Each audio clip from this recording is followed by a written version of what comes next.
咱来看这台南嘉里结合堂北家将已经传承上百年，2009年互台南市政府定了做无形文化资产。进前的庙当着这火灾生害期，经过11年的筹建，新庙总算是落成啊。各地也有真侪这无共款的家长团来做交流，最近也参这大学合作，传承这家长文化，也培养众卡。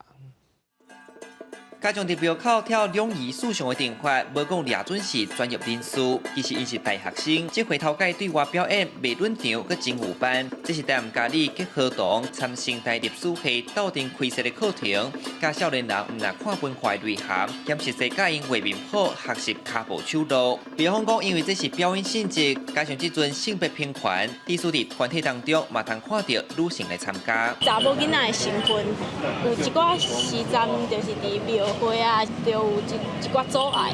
修这个课了后，我就讲发现一寡东方人的形体。以前就是看伫边看尔，即马伫内底安尼演学过因的文化，仪轨安尼，真正无简单安尼。阮这团大部分拢是跳定法，有的可能是两个做伙跳，阮呢通常拢是后壁迄个束带型加束轨做伙跳。结合堂家长团到达传承上百档，2009年登录做台南市无形文化资产。不过庙伫2013年煞不幸火灾，庙方变势重建，新庙初到总算圆满落成。然后结一排众团来，就连外关市的高头城、山海镇10家将，桃园功德会馆8家将等拢来庆祝。嘛，互乡亲一开通欣赏台湾的美好参步法，真那像一场嘉年华。